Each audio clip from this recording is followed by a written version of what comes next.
నమస్తే శివాబి న్యూస్ కు స్వాగతం. నా పేరు మహేశ్వరి. ఈనాటి వార్తల్లోని ముఖ్యాంశాలు.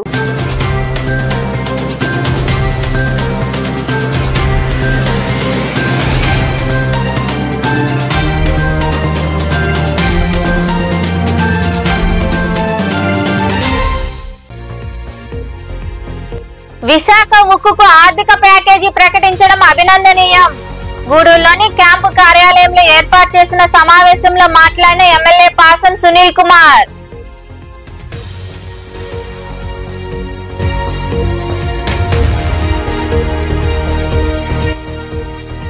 ఎన్బికేఆర్ విద్యా సంస్థల్లో పనిచేసే నాన్ టీచింగ్ స్టాఫ్ కు కోర్టు ఉత్తర్వులు అమలు చేయాలి. లేనిచో ఆందోళన కార్యక్రమాలు చేపడతామని గూడూరులో నిర్వహించిన రౌండ్ టేబుల్ సమావేశంలో వెల్లడించిన నాయకులు.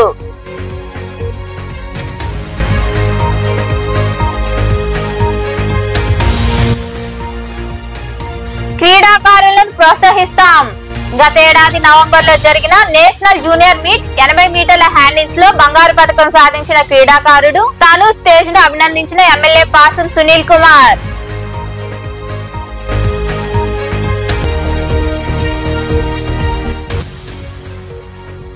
వ్యవసాయం లాభసాటిగా ఉండేలా జాగ్రత్తలు తీసుకోవాలి. సైదాపురం మండలంలో నిర్వహించిన పొలం పిలుస్తుంది కార్యక్రమంలో పాల్గొని రైతులకు అవగాహన కలిగించిన ఏవో హైమావతి శాస్త్రవేత్తలు. విశాఖ ఉక్కు ఆర్థికంగా బలపడేందుకు 1140 కోట్ల ప్యాకేజీని ప్రభుత్వం ప్రకటించడం అభినందనీయమని ఎమ్మెల్యే పాసం సునీల్ కుమార్ అన్నారు. గూడూరులోని క్యాంపు కార్యాలయంలో ఏర్పాటు చేసిన మీడియా సమావేశంలో ఆయన మాట్లాడుతూ ఉక్కు కర్మాగారాన్ని ప్రైవేటీకరణ చేయకూడదని కేంద్రంపై ఒత్తిడి చేస్తూ అనేక ఉద్యమాలను కార్మిక సంఘాలతో కలిసి నిర్వహించడం జరిగిందని తెలిపారు. వైకాపా నాయకులు సాధించిన ఘనతగా మీడియా సమావేశాలు నిర్వహించడం హాస్యాస్పదంగా ఉందని ఆయన వివరించారు.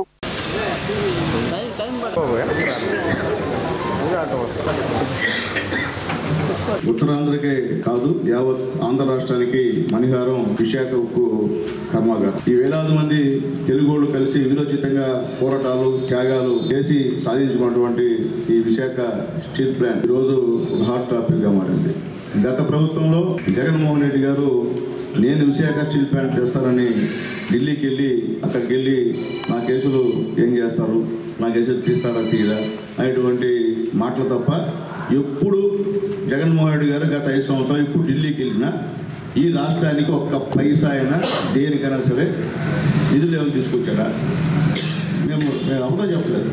అదే మా నాయకుడు నారా చంద్రబాబు నాయుడు గారు ఎప్పుడు ఢిల్లీకి వెళ్ళినా మరుసటి రోజే ఒక తీపి కబురు కేంద్రం నుంచి ప్రధానమంత్రి మోడీ గారు, అది ఇప్పటి నుంచే కాదు, వాజ్పేయి గారు ప్రధానమంత్రిగా ఉన్నప్పటి నుంచి ముఖ్యమంత్రిగా నారా చంద్రబాబు నాయుడు ఎప్పుడు కేంద్రంకి వెళ్ళినా కానీ ఖచ్చితంగా మరుసటి రోజు భయంకరమైన కోట్లు వేల నిధులు తీసుకొచ్చేటువంటి పరిస్థితి ఉందని చెప్పి మేము ధైర్యంగా చెప్తున్నాం. అలాగే గతంలో ఎర్రనాయుడు గారు ఎంపీగా ఉన్నప్పుడు అప్పుడు కూడా ఈ విశాఖ స్టీల్ ప్లాంట్ కోసం కొన్ని కోట్ల రూపాయల నిధులు తీసుకొచ్చినప్పుడు కూడా ఒకసారి గుర్తు చేస్తున్నాం. అట్లాగే ఈనాడు నిన్న కాక మొన్న అనుకుంటాం నేను తెలియజేస్తున్నా. అట్లాగే ఇటీవల ప్రధానమంత్రి మోడీ గారు వైజాగ్ వచ్చారు. వైజాగ్ వచ్చినప్పుడు 2 లక్షల కోట్లు రైల్వే జోన్కి ప్రకటించారంటే అది మన అదృష్టం. చంద్రబాబు నాయుడు గారు కృషి అని చెప్పి ధైర్యంగా చెప్పారు. 2 లక్షల కోట్లు అంతా ఎంత కాదు రైల్వే జోన్కి. కాబట్టి మా నాయకుడితో మా చంద్రబాబు నాయుడు గారు మా పవన్ కళ్యాణ్తో మీరు ఎప్పుడు కూడా సమానం కాదు. మా వాళ్ళంతా అభివృద్ధి వైపే చూస్తారు తప్ప నాశనం చేయడానికి మా వాళ్ళు ఉందని చెప్పి నేను తెలియజేస్తున్నాను. కాబట్టి మేము చెప్పేది ఒకటే, వైఎస్ఆర్సీపీ నాయకులకి మీరు గత 5 సంవత్సరంలో ఏమీ చేయలేదు. మీరు చేసినంత ఒకటే, మా పైన కేసులు పెట్టడం, మమ్మల్ని చిత్రహింసలు చేయడం, నాన్ బెయిలబుల్ కేసులు పెట్టడం, కొట్టించడం, ఈ తప్ప మా ఆస్తులు లాక్కోవడం, ఈ తప్ప మీరేం చేయలేదు. కాబట్టి ఈరోజు రైల్వే జోన్కి నిధులు సాధించండి. జగన్మోహన్ రెడ్డి ఆ రోజు ఉక్కును కాపాడే ప్రయత్నం ఎక్కడా చేయలే. ఆ రోజు ఎప్పుడు ఢిల్లీ పోయినా మా రాష్ట్రానికి ఇది చేయి అది చేయని అడిగేది పక్కన పెట్టి నన్ను ఆ కేసులోంచి బయట ఈ కేసులోంచి బయట అని చెప్పి బతుకులాడుకునే కార్యక్రమాలు మాత్రమే జగన్మోహన్ రెడ్డి గారు చేపట్టిన విషయాన్ని మనందరికీ తెలుసు. ఈ రాష్ట్రంలో ప్రతి ఒక్కరు కూడా, చివరికి వైసీపీ నాయకులు కూడా తెలుసు. ఈయన పోతే అప్పడుకోనో లేకపోతే తన కేసుల్లోంచి బయట ఏమైనా బతిలాడుకునో పోతాడు, కానీ ఈ రాష్ట్రానికి ఆ ప్రాజెక్ట్ చేద్దాం, ఈ ప్రాజెక్ట్ చేద్దాం, ఆ ఫండ్స్ తెద్దాం అని చెప్పి ఎప్పుడు అడగలేదని చెప్పే విషయాన్ని సుస్పష్టం. అయితే 2019 నుంచి 24 దాకా ఏదైతే ఉక్కు పరిశ్రమ కోల్పోతున్నాం అని చెప్పి భయపడ్డామో, చంద్రబాబు నాయుడు గారు తిరిగి 2024లో ముఖ్యమంత్రి అయినప్పటి నుంచి ఆయన కొన్ని ప్రభుత్వమైన కార్యక్రమాలు భుజాన్ని వేసుకొని ముందుకు పోయాడు. దాంట్లో మొట్టమొదటిది ఉక్కు పరిశ్రమను కాపాడి ఈ రాష్ట్రం ఏదైతే ప్రజలు పోరాడి సాధించుకున్నటువంటి ఉక్కు పరిశ్రమని ప్రజలకి అట్టే అంకితంగా ఉంచాలని చెప్పని ఆ పోరాటంలో ఆయన సఫలీకృతమైంది. దాంట్లో భాగంగానే ఇటీవల మన లోకేష్ బాబు గారు, అదేవిధంగా చంద్రబాబు నాయుడు గారు వీళ్ళందరూ కూడా ఢిల్లీ పర్యటనలో ఉక్కు పరిశ్రమ ఈ ఆంధ్రాలో ఉండే ఇది జనాలకి ఉపయోగపడే ఉద్యోగులు ఉండే కార్మికులకి అందరికీ అలాంటి ఫ్యాక్టరీని ఈ జగన్మోహన్ 5 సంవత్సరాలు దాన్ని నిరుపయోగం చేసి ప్రైవేట్కరణ చేసి దాంట్లో ఏదో లేఅవుట్లు వేసుకొని డబ్బులు సంపాదించుకోవాలని ఆలోచన చేసిన మాజీ ముఖ్యమంత్రి జగన్మోహన్. అలాంటిది ఈరోజు చంద్రబాబు నాయుడు ముఖ్యమంత్రి అయిన తర్వాత ఉక్కు ఫ్యాక్టరీ అవుతాయి, పోలవరం అవుతాయి, అమరావతి అవుతాయి వేగవంతం చేయిస్తున్నాడు కేంద్ర గవర్నమెంట్ నరేంద్ర మోడీ మాట్లాడి. ఎక్కడ ఫండ్స్ తెప్పించి ఈరోజు గ్రామాల్లో సిమెంట్ రోడ్లు, ఆర్ఎన్బి రోడ్లు ఎక్కడ గుంటలు అనేది లేదు. అదే వైఎస్ఆర్సీపీ గవర్నమెంట్లో చేపలు పట్టుకునేది ఆ గుంటలు ఆర్ఎన్బి రోడ్లు. మహాత్మ రోడ్లు పోవాలంటే ప్రతి ఒక్కరు ఈరోజు 164 సీట్లు వచ్చాయంటే రోడ్లు డ్యామేజ్ వల్లను అందరికీ న్యాయం చేస్తామని ఆ రోజు మన ముఖ్యమంత్రి వర్యులు చంద్రబాబు నాయుడు గారు వాగ్దానం చేయడం జరిగింది. ఆ కార్యక్రమంలో ఈరోజు కేంద్రం నుంచి 11,000 కోట్లు తీసుకొచ్చే అభివృద్ధి కార్యక్రమానికి శ్రీకారం చుట్టడం కూడా జరిగింది. అదేవిధంగా ఆంధ్రప్రదేశ్ పరిస్థితి ఎట్లుందంటే గత ప్రభుత్వంలో తెచ్చిన అప్పులకి వడ్డీలు కట్టలేని పరిస్థితిలో కూడా ఈరోజు మన ముఖ్యమంత్రి వర్యులు అభివృద్ధి సంక్షేమం 2 కళ్ళతో ఈరోజు విశాఖపట్నంకి టీసీఎస్ కంప్యూటర్ తీసుకురావడం. కోట మండలం విద్యానగర్ లో ఏర్పాటై ఉన్న ఎన్బికేఆర్ విద్యా సంస్థలో పనిచేస్తున్న నాన్ టీచింగ్ స్టాఫ్ కు న్యాయస్థానం ఇచ్చిన ఉత్తర్వులను అమలు చేయాలని, లేని పక్షంలో అఖిల పక్షాలతో కలిసి ఆందోళన చేస్తామని ఏఐటియుసి జిల్లా ప్రధాన కార్యదర్శి రాధాకృష్ణ తెలిపారు. గూడూరులోని విశ్రాంత ఉద్యోగుల భవనంలో రాజకీయ పార్టీలు, ప్రజా సంఘాలతో కలిసి రౌండ్ టేబుల్ సమావేశం నిర్వహించారు. ఈ సమావేశంలో నాయకులు తదితరులు పాల్గొన్నారు.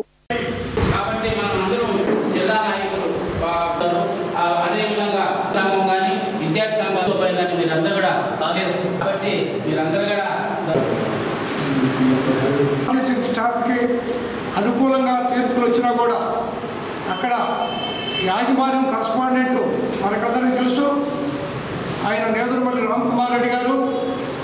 ఆయనకున్న పలుకుబడితో లేదా ఆయన ఫ్యామిలీ బ్యాక్గ్రౌండ్తో అవన్నీ కూడా తీర్పులని అధికారులందరూ మేనేజ్ చేసి ఆఖరికి అక్కడ పనిచేసే కార్మికులపైన కూడా హత్యాప్రయత్నాలు, రౌడీలతో కొట్టించడం లాంటి చర్యలు కూడా కూడుకున్నాడు. ఇవంతా కూడా కార్మికులు సహించి న్యాయ పోరాటం జరిపి Guntur court, labour court, high court, ఇవి నెల్లూరు జిల్లా కోర్టులు అంతా కూడా ఉమ్మడి జిల్లాలో ఉన్నప్పటికీ కూడా పోరాటం జరుపుతున్నారు. ఆ పోరాటానికి మద్దతుగా అనేక రాజకీయ పార్టీలని, ప్రజా సంఘాలని కూడా మనం ఆహ్వానించి వారికి మీ యొక్క సంపూర్ణ సహకారం అరకొర జీతాలతోనే మేము ఈ బ్రతుకు మెల్లదీయాల్సిన పరిస్థితులు ఉన్నాయి ఇక్కడ. అదే మాదిరిగా మేము దాని కోసం పోరాటం చేస్తూ లేబర్ కోర్టును ఆశ్రయించిన తర్వాత లేబర్ కోర్టు మాకు అనుకూలంగా తీర్పిచ్చింది మేము ఇచ్చినటువంటి సమస్యల మీద. ఇప్పుడు ఆ కాలేజీ యాజమాన్యం చెప్పేది ఏంటంటే వాళ్ళకి 2 అంశాల మీద అనుకూలంగా ఇచ్చింది, మాకు 4 అంశాల మీద అనుకూలంగా ఇచ్చిందని చెప్పి అనుకుంటున్నారు. వారికి 4 అంశాల మీద అనేది అక్కడ పొందుపరచలే. లేబర్ కోర్టు తీర్పులో 4 అంశాలు ఏంటనేది పొందుపరచలే. మేము అడిగిన దానికి మాకు ఇవ్వమని చెప్పేసి 9th PRC 10th PRC ఇవ్వమని, చెల్లించమని, తర్వాత వయసుని ఏజ్ రిలాక్సేషన్ రిటైర్మెంట్ ఏజ్ని పనిచేసి ఇప్పుడు 10 సంవత్సరాల నుంచి మేము చాలా ఇబ్బందులు పడుతూ ఉన్నాము. మాకు రావాల్సిన జీతభత్యాల్లో పాత్ర తీస్తూ అరెస్ట్మెంట్ చేస్తూ మమ్మల్ని నడిపేయడం, ప్రతి ఒక్క విషయంలో మమ్మల్ని చాలా దారుణంగా హింస పెట్టారు. తర్వాత లాస్ట్కి రౌడీల దగ్గర కొట్టించారు మమ్మల్ని, మేము జీతాలు అడుగుతున్నామని. దాని సందర్భంగా మేము లేబర్ కోర్టును ఆశ్రయించాము. లేబర్ కోర్టులో మాకు మాకు అనుకూలంగానే అన్నీ మాకు ఇవ్వమని చెప్పి తీర్పు ఇచ్చింది. ఆ తీర్పులు మేము అమలు చేస్తాము తర్వాత అన్నారు. మళ్ళీ అసలు దాన్ని పట్టించుకొని లేదు. దాన్ని అడుగుతుంటే మా మీద కక్ష సాధింపులు మా ఉండేవాళ్ళు కూడా మేము కొంతమంది కానీ అక్కడ పనిచేసే చిరుద్యోగులు అనేక సమస్యలతో గత 15 సంవత్సరాల నుంచి కొట్టుమిట్టాడుతున్నట్టు ఈరోజే మాకైతే తెలిసింది. గతంలో అయితే తెలియదు, మాకెవరికి తెలియదు.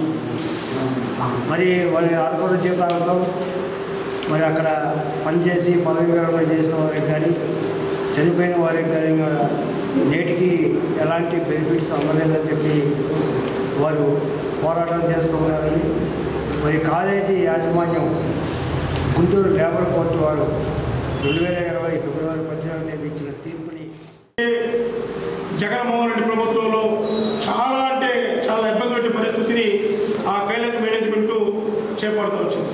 దానికి కారణం రామ్ కుమార్ రెడ్డి వైసీపీ నాయకుడు కాబట్టి ఏం చేసినా చెల్లుబాటు అవుతున్న ఆలోచనతోనే ఆయన చేసినటువంటి హరాస్మెంటు అంటే లేబర్ ఆఫీస్ కోర్టు కూడా తీర్పులు ఇచ్చిన, హైకోర్టు తీర్పు ఇచ్చిన కోర్టుని కూడా లెక్క చేయకుండా నాకుండే పలుకుబడితో నేనేమైనా చేస్తాననే ఆలోచనతో రామ్ కుమార్ రెడ్డి గారు ఆడ చేస్తున్నటువంటి అవినీతి కార్మికుల పట్ల వివక్షత ఏఐటీస్గా తీవ్రంగా ఖండిస్తా ఉన్నాం.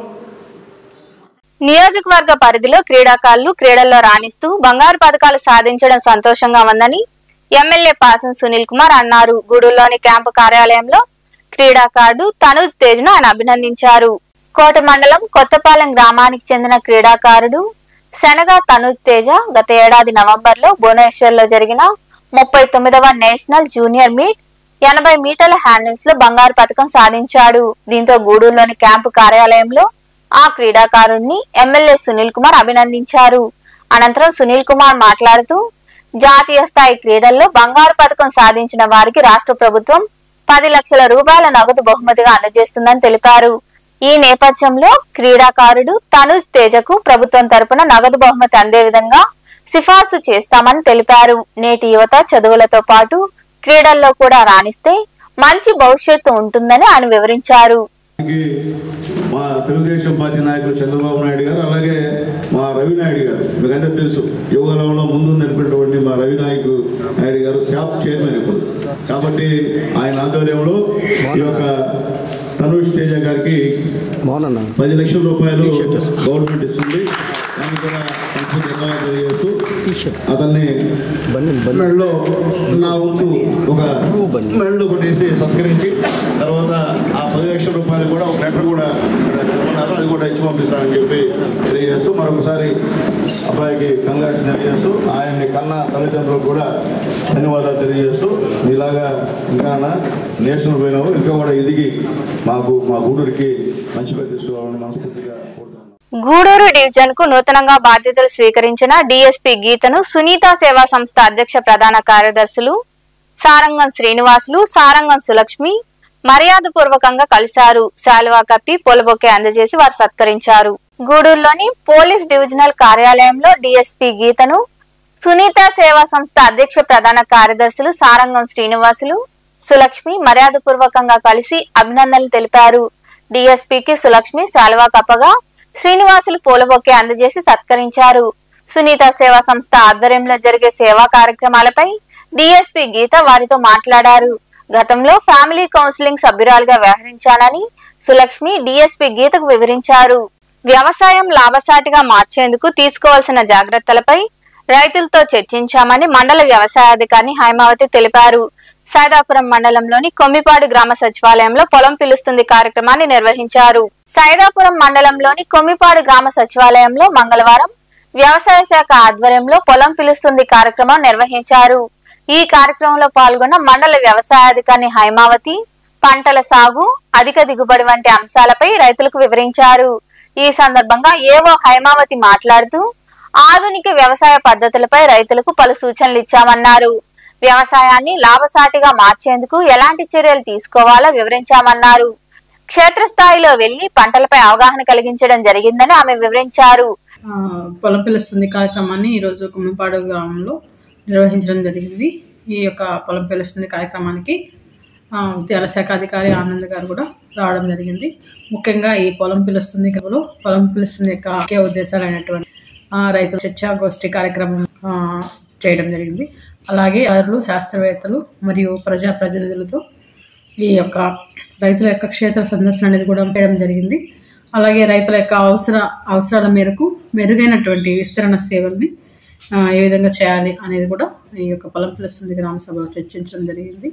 అలాగే ఆధునిక సాంకేతిక పరిజ్ఞానం నుంచి వ్యవసాయ శాఖలో మరియు పదవి ఇవన్నీ కూడా రైతుల ముంగిట చేర్చడం గురించి కూడా ఈ యొక్క సభలో చర్చించడం జరిగింది. అలాగే మనం మామూలుగా ఈ యొక్క ఈ రైతు వ్యవసాయాన్ని లాభసాటిగా మార్చేందుకు ఏమేమి కార్యక్రమాలు చేపట్టాలనే విషయాన్ని కూడా రైతులతో చర్చించడం జరిగింది.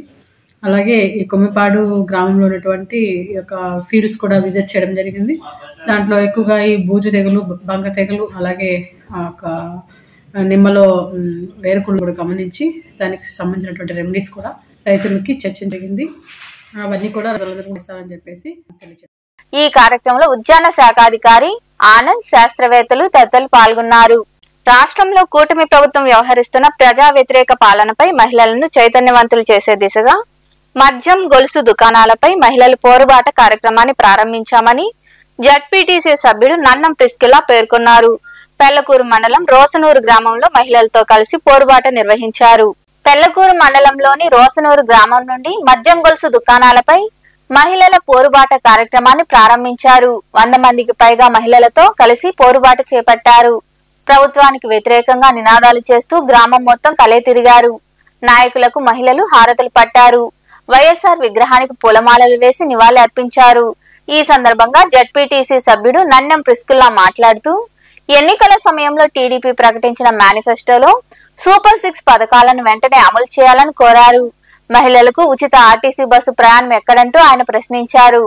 ఒక్క పెన్షన్ తప్పనిచ్చి ఏ పథకము ఇప్పటి వరకు అమల్లో లేదు. అమ్మా, ఒక మహిళగా మీతో మాట్లాడుతున్నాను.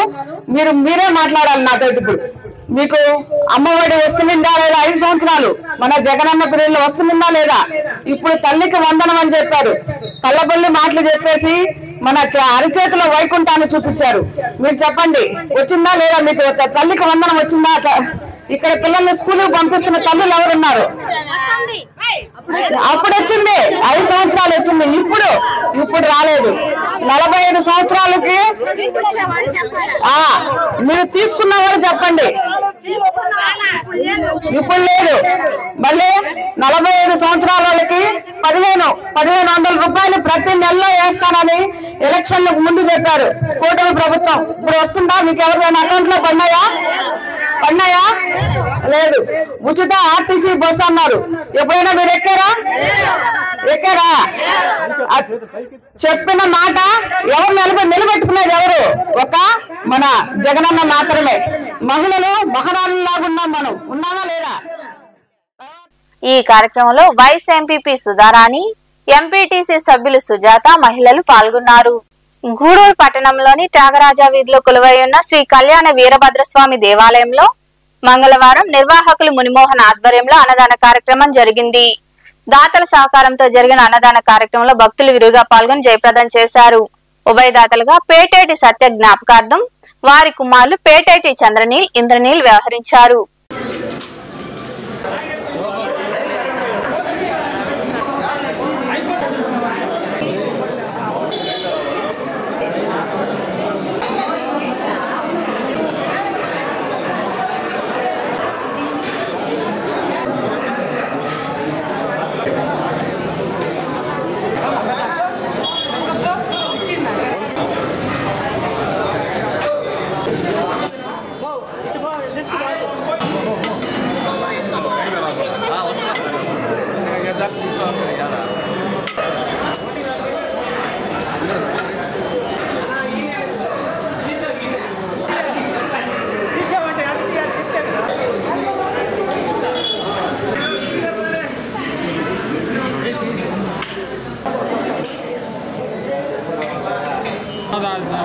గూడూరు ఈరోజు ఉభయదాతలుగా స్వర్గీయ పేటేటి సత్యం నాయుడు గారి జ్ఞాపకార్థం వాళ్ళ కుమారులు ఇంద్రనీలు మరియు చంద్రనీలు ఈరోజు మనకు అన్నదానం చేయమని చెప్పి చెప్పారు. ప్రతి సంవత్సరం జనవరి నెలలో మనకు 20 సంవత్సరాలుగా వాళ్ళు అన్నదానం చేస్తున్నారు. కాబట్టి చంద్రనీళ్ళ కుటుంబ సభ్యులకి అందరికీ ఆయురారోగ్య ఐశ్వర్యాలు భాగ్యాలు మంచి జరగాలని కళ్యాణ వీరభద్ర స్వామి దేవాలయంలో అన్నదానం చేయడం మాకు విధిగా వస్తుంది. ఆయన వర్ధంతి జ్ఞాపకార్థం మేము ఈ మంగళవారం అన్నదాన కార్యక్రమం చేపట్టాము. ప్రతి ఒక్కరూ ఎవరైనా పుట్టినరోజులకు కానీ అదేవిధంగా పెద్దల జ్ఞాపకార్థం కానీ మా కళ్యాణ వీరభద్ర స్వామి దేవాలయంలో మునిమోహన్ ఆధ్వర్యంలో అన్నదానం జరుగుతుంది. ఆయన నెంబరు 9440519666. ఈ నెంబర్కి ఫోన్ చేసి ఏ రూపాయన మీరు సహాయం చేయవచ్చు. బియ్యం కానీ నూనె సామాన్లు కానీ ఏదైనా సామాగ్రి ఇచ్చి ఈ అన్నదాన కార్యక్రమంలో ప్రతి ఒక్కరు భాగస్వాములు అయ్యి మీ అందరూ సహకారంతో ఈ కార్యక్రమం విధిగా ప్రతి సంవత్సరం ఇలాగే. గూడూరు 2వ పట్టణ పరిధిలోని ఇందిరమ్మ కాలనీలో కొలువైన శ్రీ అభయాంజనేయ స్వామి దేవాలయంలో మంగళవారం స్వామివారికి అభిషేకాలు, ప్రత్యేక పూజలు జరిగాయి. భక్తులు విరివిగా పాల్గొని స్వామివారిని దర్శించుకుని తీర్థ ప్రసాదాలు స్వీకరించారు.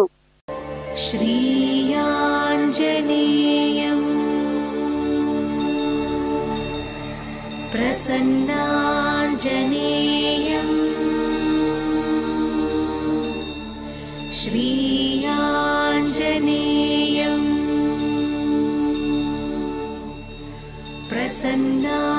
ప్రసన్నాంజనేయం ప్రభాదివ్యకాయం ప్రకీర్తిప్రదాయం ప్రభాదివ్యకాయం ప్రకీర్తిప్రదాయం భజే వాయుపుత్రం భజే బాలగాత్రం భజే వాయుపుత్రం భజే బాలగాత్రం భజేహం పవిత్రం భజే సూర్యమిత్రం భజేహం పవిత్రం భజే సూర్యమిత్రం భజే రుద్రరూపం భజే బ్రహ్మతేజం భజే రుద్రరూపం భజే బ్రహ్మతేజం భజే రుద్రరూపం భజే బ్రహ్మతేజం భజే బ్రహ్మతేజం భజే వార్తలు ముగించే ముందు ముఖ్యాంశాలు మరోసారి.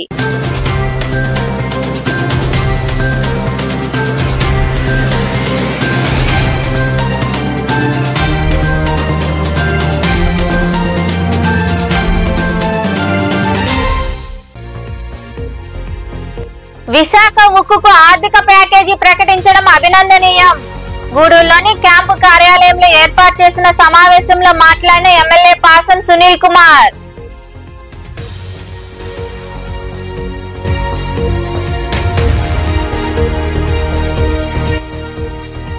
ఎన్బికేఆర్ విద్యా సంస్థల్లో పనిచేసే నాన్ టీచింగ్ స్టాఫ్ కు కోర్టు ఉత్తర్వులు అమలు చేయాలి. లేనిచో ఆందోళన కార్యక్రమాలు చేపడతామని గూడూరులో నిర్వహించిన రౌండ్ టేబుల్ సమావేశంలో వెల్లడించిన నాయకులు.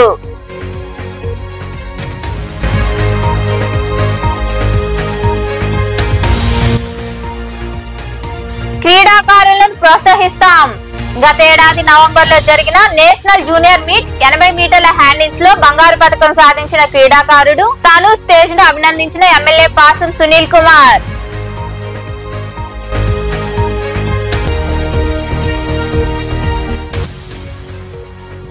వ్యవసాయం లాభసాటిగా ఉండేలా జాగ్రత్తలు తీసుకోవాలి. సైదాపురం మండలంలో నిర్వహించిన పొలం పిలుస్తుంది కార్యక్రమంలో పాల్గొని రైతులకు అవగాహన కలిగించిన ఏవో హైమావతి శాస్త్రవేత్తలు. ఈ వార్తలు ఇంతటితో సమాప్తం. తిరిగి ప్రసారమయ్యే శివాబి న్యూస్ లో మళ్ళీ కలుద్దాం. అంతవరకు సెలవు. నమస్తే.